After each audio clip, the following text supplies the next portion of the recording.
जरा सोचिए, एक आम सुबह है। आप अपने फोन पर स्क्रॉल कर रहे हैं और एक हेडलाइन दिखती है, अमेरिका में बड़े पैमाने पर डिपोर्टेशन चालू, हजारों भारतीयों को वापस भेजा जाएगा। आप रुकते हैं। आपके दिमाग में सवाल आते हैं, इसका मतलब क्या है? उन लोगों के लिए, उनके परिवारों के लिए और हमारे देश के लिए?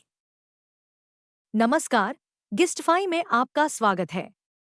आज हम एक ऐसी कहानी पर चर्चा करेंगे जो सिर्फ सुर्खियों तक सीमित नहीं है। ये लोगों के बारे में है, उनके सपनों के बारे में और उस फैसले के बारे में जो एक देश अपने नागरिकों के लिए लेता है। भारत ने अवैध आव्रजन के खिलाफ अपना रुख साफ कर दिया है। लेकिन ये सिर्फ एक नीति नहीं है, ये एक इंसानी कहानी है। चलिए शुरुआत करते हैं। हर साल हजारों भारतीय अपने घर छोड़ते हैं, एक बेहतर भविष्य की तलाश में। कुछ के लिए ये सुरक्षित नौकरियों और समृद्धि का वादा है, लेकिन बाकी के लिए ये एक बड़ा जोखिम है। कुछ लोग वीजा की अवधि पार कर जाते हैं, कुछ बिना दस्तावेजों के बॉर्डर पार करते हैं, और उनकी उम्मीदें धीरे धीरे एक डरावनी हकीकत बन जाती हैं। सोचिए कि हर दिन अनिश्चितता के साथ जीना कैसा होगा। कोई कानूनी सुरक्षा नहीं, कोई स्थिरता नहीं, और अब डिपोर्टेशन का खतरा।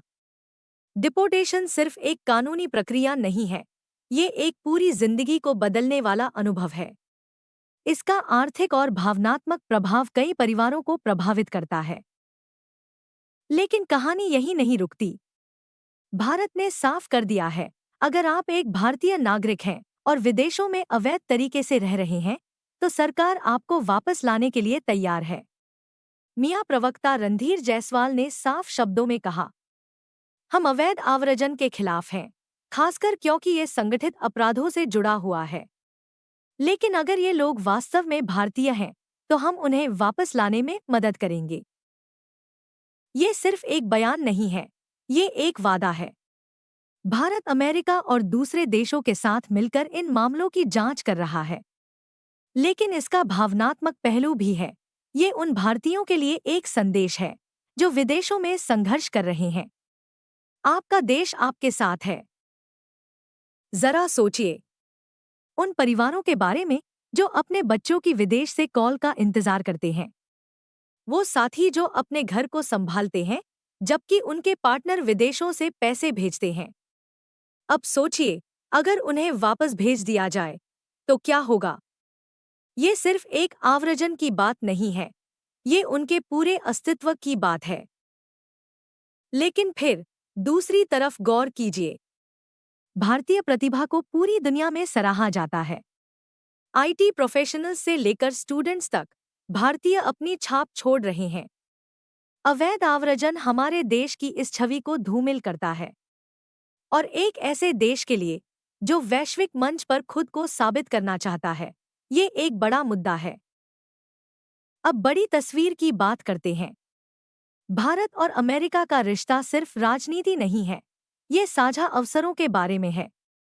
व्यापार से लेकर टेक्नोलॉजी तक ये साझेदारी लगातार मजबूत हो रही है, और आव्रजन के मुद्दे को हल करना इस साझेदारी का एक महत्वपूर्ण हिस्सा है।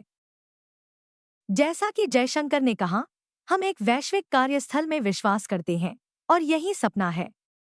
एक ऐसा विश्व जहां भारतीय प्रतिभा को सराहा जाए, न कि डराया जाए। लेकिन इसका मतलब ये भी है कि सफलता कानूनी तरीकों से आनी चाहिए, न कि शॉर्टकट से। तो निष्कर्ष क्या है? अवैध आव्रजन पर भारत का रुख सिर्फ सीमाओं या नीतियों के बारे में नहीं है, ये लोगों के बारे में है।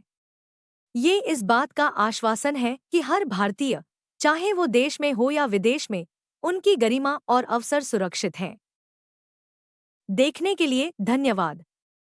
याद रखें, हर आंकड़े के पीछे एक कहानी होती है, सपनों, संघर्षों और उम्मीदों की। अगर ये वीडियो आपको पसंद आया हो, तो लाइक, शेयर और सब्सक्राइब करना न भूलें। अगली बार तक जानकारी में बने रहिए और सहानुभूतिशील बने रहिए।